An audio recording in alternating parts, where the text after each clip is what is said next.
Hello everyone. आज की इस वीडियो में हम डिस्कस करेंगे एचपी टेट आर्ट्स और मेडिकल के पॉइंट ऑफ व्यू से कुछ इंपॉर्टेंट क्वेश्चंस जो मेनली साइकोलॉजी के ऊपर बेस्ड होंगे। तो आज हम जो क्वेश्चन पेपर डिस्कस करेंगे ये प्रीवियस एचपी टेट के एग्ज़ाम में पूछे गए थे साइकोलॉजी के क्वेश्चंस। तो फ्रेंड्स, वीडियो को शुरू करने से पहले अगर आप चैनल पे पहली बार विजिट कर रहे हो तो चैनल को सब्सक्राइब कर दें।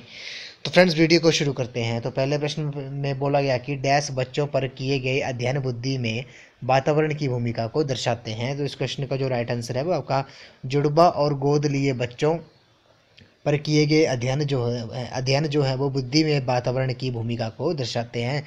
ये काफ़ी इंपॉर्टेंट क्वेश्चन है फ्रेंड्स। ये जितने भी क्वेश्चंस हैं इनके अपने शॉर्ट फॉर्म में नोट्स जरूर न लेने हैं।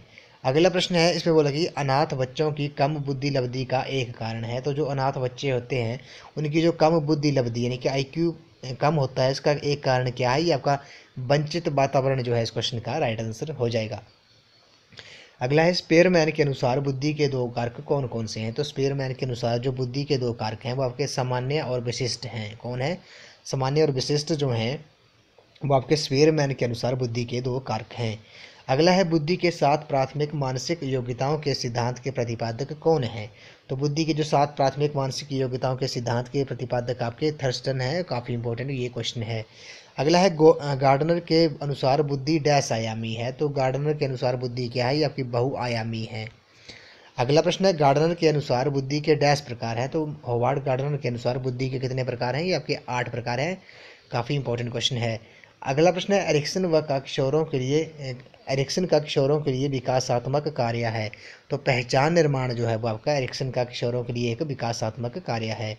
अगला प्रश्न है, दंड व पुरस्कार पर आधारित कोल वर्ग के नैतिक विकास का स्तर है। ये काफ़ी इंपॉर्टेंट क्वेश्चन है। ये आपका पूर्व पारस्परिक है। क्या है? दंड व पुरस्कार पर आधारित कोल वर्ग के नैतिक विकास का स्तर जो है वो आपका पूर्व पारस्परिक है।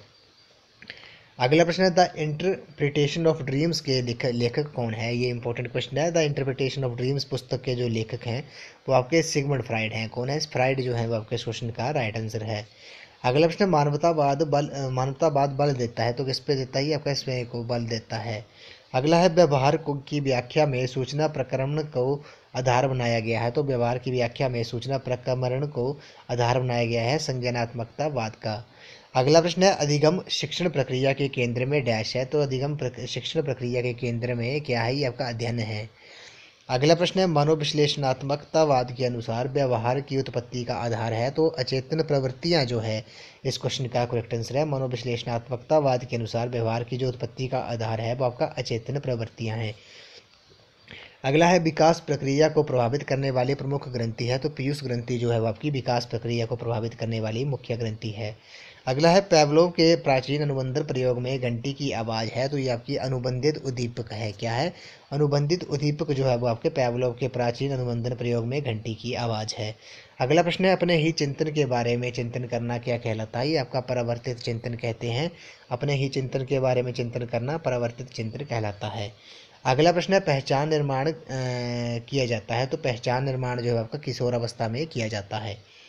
अगला प्रश्न है, पारंपरिक अवस्था में नैतिकता का निर्धारण डैश के आधार पर किया जाता है। तो ये आपका दंड व पुरस्कार के आधार पर किया जाता है। पूर्व पारस्परिक अवस्था में नैतिकता का जो निर्धारण है वो दंड व पुरस्कार के आधार पर किया जाता है। अगला है, डैश ने व्यक्तित्व के 16 पीएफ अनुसूची का निर्माण किया है। तो कैटल जो है इस क्वेश्चन का राइट आंसर हो जाएगा। कैटल ने व्यक्तित्व के 16 पीएफ अनुसूची का निर्माण किया है। अगला है, सकारात्मक व नकारात्मक रूप से स्थायी व अधिगमित मूल्यांकन है। तो ये आपकी अभिवृत्ति जो है इस क्वेश्चन का करेक्ट आंसर है। अगला प्रश्न है, किसी लक्ष्य के आकर्षण को बढ़ाने या घटाने वाली स्थितियां हैं। तो किसी लक्ष्य के आकर्षण को बढ़ाने व घटाने वाली स्थितियां आपकी प्रलोभन है। अगला प्रश्न है, व्यवहार में अपेक्षाकृत स्थायी परिवर्तन है। तो ये आपका अधिगम है। जो व्यवहार में अपेक्षाकृत जो स्थायी परिवर्तन है वो आपका अधिगम है। अगला है, प्रशिक्षण के द्वारा किसी क्षेत्र विशेष में अच्छा कर पाने की संभावना है। तो ये आपकी अभिक्षमता उसे कहते हैं। प्रशिक्षण के द्वारा किसी क्षेत्र विशेष में अच्छा कर पाने की संभावना जो है वो आपकी अभिक्षमता है। अगला है, मैस्लो सिद्धांत में प्रथम स्तर की आवश्यकताएं हैं। तो ये आपकी जैविक हैं। क्या है? मैस्लो के सिद्धांत में प्रथम स्तर की जो आवश्यकताएं हैं वो आपकी जैविक हैं। अगला है, अध्यापक द्वारा ऋणात्मक पुनर्वल्क का प्रयोग विद्यार्थी के शुद्ध उच्चारण की संभावना को डैश क्या करेगा? ये आपका बढ़ाएगा। अध्यापक द्वारा ऋणात्मक पुनर्बलक का जो प्रयोग है वो विद्यार्थी के शुद्ध उच्चारण की संभावना को बढ़ाएगा। अगला प्रश्न है, बुद्धि व्यक्ति की वे समग्र क्षमता है जिसके द्वारा व्यक्ति स्वविवेक चिंतन करने, स्वदेशीय व्यवहार करने तथा अपने पर्यावरण से प्रभावी रूप से निपटने में समर्थ होता है। ये कथन किसका? ये आपका बैचलर का ये कथन है। अगला प्रश्न है, दूसरे व्यक्तियों के व्यवहार को समझने से संबंधित बुद्धि है, तो ये आपकी अंतर व्यक्तिगत बुद्धि है। दूसरे व्यक्तियों के व्यवहारों को समझने से संबंधित जो बुद्धि है वो आपकी अंतर व्यक्तिगत है। अगला है, 8 वर्षीय बालक जिसकी बुद्धि लब्धि 75 है तो उसकी मासिक आयु क्या होगी? आपकी उसकी मासिक आयु जो होगी वो आपकी 6 होगी। अगला है, अर्थपूर्ण संवेदना है, तो अर्थपूर्ण संवेदना जो है आपकी क्या है? ये प्रत्यक्षीकरण है। अगला प्रश्न है, बालक की सूचना प्रकरण क्षमता डैश है, तो बालक की जो सूचना प्रकरण क्षमता है वो आपकी सीमित है। इसमें बोला गया कि मनोविज्ञान शब्द का सबसे पहले प्रयोग किसके द्वारा किया गया था? तो मनोविज्ञान शब्द का जो प्रयोग था वो सबसे पहले रुडोल्फ गोल्काई द्वारा किया गया था। अगला है, साइकोलॉजी शब्द की उत्पत्ति हुई, तो साइकोलॉजी के शब्द की जो उत्पत्ति हुई थी वो आपकी साइकी प्लस लोगस यूनानी भाषा के 2 शब्दों से हुई थी। अगला है, संज्ञानात्मक आंदोलन के जनक थे, तो संज्ञानात्मक आंदोलन के जो जनक थे वो आपके अल्बर्ट बंडूरा थे। नेक्स्ट क्वेश्चन है, मनोविज्ञान के व्यवहारवाद सिद्धांत के जनक कौन है? तो ये आपके जेबी वाटसन जो है इस क्वेश्चन का करेक्ट आंसर है। अगला है, प्रबलन यानी कि पुनर्बलन का जो सिद्धांत दिया था वो किसने प्रतिपादित किया था? ये बी.एफ. स्किनर ने प्रतिपादित किया था। अगला है, व्यक्तित्व मापन की प्रमुख अप्रक्षेपी विधि कौन सी नहीं है? तो संरचनात्मक मूल्यांकन विधि जो है इस क्वेश्चन का करेक्ट आंसर है। अगला है, व्यक्तित्व के 2 खंड सिद्धांत के प्रतिपादक हैं, तो ये स्पेयरमैन जो है इस क्वेश्चन का करेक्ट आंसर है। अगला क्वेश्चन है, डिस्ग्राफिया जो एक अधिगम क्षमता है व्यक्ति की क्या प्रभावित करती है? तो ये आपकी हस्तलेखन यानी कि लिखाई को प्रभावित करती है डिस्ग्राफिया। अगला है, व्यवहार अध्ययन की सबसे पुरानी विधि है, तो व्यवहार अध्ययन की सबसे पुरानी विधि है वो आपकी अंतर्दर्शन विधि है। अगला है, सामान्यीकरण के सिद्धांत को किसने अग्रसरित किया था? तो ये आपका चार्ल्स जूड जो है इस क्वेश्चन का राइट आंसर है। अगला प्रश्न है, बुद्धि अपने आसपास की समायोजन योग्यता है, तो ये किसने कहा था? ये आपका जीन पियाजे ने कहा था कि बुद्धि अपने आसपास की समायोजन योग्यता है। अगला है, कौन सा अधिगम आकलन में नहीं आता है? तो अधिगम का तरीका जो है वो आकलन में नहीं आता है। अगला है, वाइगोट्स्की के सिद्धांत में विकास के किस पक्ष को नज़रअंदाज किया गया? तो ये आपका जैविक जो है इस क्वेश्चन का राइट आंसर है। अगला प्रश्न है, अति सक्रिय बच्चों की आवश्यकता होती है, तो अति सक्रिय बच्चों की जो आवश्यकता होती है वो आपकी क्लास में विशेष ध्यान देने की होती है। अगला है, किस अवस्था में शारीरिक मानसिक और व्यक्तित्व का मूलभूत विकास होता है? तो बाल्यकाल इस क्वेश्चन का करेक्ट आंसर है। नेक्स्ट क्वेश्चन है, बालक किस अवस्था में हंसता कम है और मुस्कुराता ज़्यादा है, जिसका अर्थ है वे अपने संवेगों को नियंत्रित करना सीख जाता है? तो उत्तर बाल्यकाल में बच्चा जो होता है वो आपका हंसता कम है पर मुस्कुराता ज़्यादा है। अगला है, बुद्धि लब्धि शब्द का सबसे पहले प्रयोग किसने किया था? तो ये आपका टर्मन ने किया था। अगला है, पाठ्यक्रम में लचीलेपन का प्रत्यय किसको लाभान्वित करने के लिए प्रस्तावित किया गया है? तो ये आपका अयोग्य बालकों को। अगला प्रश्न है, बुद्धि योग्यता है, तो बुद्धि योग्यता क्या है? ये आपके सीखने की, विचारों पर चिंतन की। नेक्स्ट क्वेश्चन है, किसने कहा कि शिक्षा मनुष्य की अंतर्निहित शक्तियों का प्रकटीकरण है? तो विवेकानंद जी ने ये कहा था।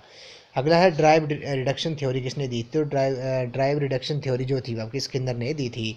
अगला प्रश्न है, बुद्धि आसपास समायोजन की योग्यता है, ये किसने कहा था? ये आपका जीन पियाजे ने कहा था। अगला है, आधुनिक मनोविज्ञान के जनक कौन है? तो ये आपके विलियम जेम्स जो है इस क्वेश्चन का करेक्ट आंसर है। नेक्स्ट क्वेश्चन है, संबंध का सिद्धांत किस वर्ष में दिया गया था? ये 1913 में दिया गया था। नेक्स्ट क्वेश्चन है, बुद्धि लब्धि के सूत्र का सर्वप्रथम प्रयोग किस वर्ष किया गया था? तो ये 1916 में किया गया था। अगला प्रश्न है, the process of education in 1960 किसके द्वारा लिखी गई थी? आपकी ब्रूनर द्वारा लिखी गई थी। आपने नोट कर लेना है कि the process of education in 1960 जो थी आपकी ब्रूनर द्वारा लिखी गई थी। अगला है, शिक्षा मनोविज्ञान की वे शाखा है जिसमें शिक्षण तथा अधिगम के बारे में बात की जाती है, ये किसकी परिभाषा है? ये आपकी स्किनर की परिभाषा है। अगला है, प्रिंसिपल ऑफ बिहेवियर पुस्तक के लेखक कौन है? तो प्रिंसिपल ऑफ बिहेवियर के जो पुस्तक के लेखक हैं आपके क्लार्क एल हॉल हैं। अगला प्रश्न है, कौन होता है काल्पनिक नेता? तो इस क्वेश्चन का जो करेक्ट आंसर है वो आपको जो दीर्घ अवधि तक दृष्टिकोण रखता हो तो उसे वो काल्पनिक नेता होता है। इस वीडियो को लास्ट क्वेश्चन है, व्यक्तित्व का महत्वपूर्ण पक्ष डैश के रूप में जाना जाता है? तो व्यक्तित्व का जो महत्वपूर्ण पक्ष है वो आईडी के रूप में जाना जाता है। तो फ्रेंड्स, आज की वीडियो में बस इतना ही। आज हमने प्रीवियस एचपी टेट में जो साइकोलॉजी के क्वेश्चंस पूछे गए थे आज हमने इनको डिस्कस किया। आई होप आपको वीडियो पसंद आई होगी, तो वीडियो को लाइक शेयर एंड सब्सक्राइब जरूर कर दें। अगर आप एच पी टेट जून 2022 की तैयारी कर रहे हो तो इसके लिए मैंने एक अलग से प्ले लिस्ट बनाई है, जिसका लिंक मैंने डिस्क्रिप्शन बॉक्स में दे दिया है, तो आप वहाँ पर जाकर वीडियोस देख सकते हो। तो फ्रेंड्स, ऑल द बेस्ट आप सभी के लिए कल के एग्ज़ाम के लिए। तो थैंक यू फ्रेंड्स।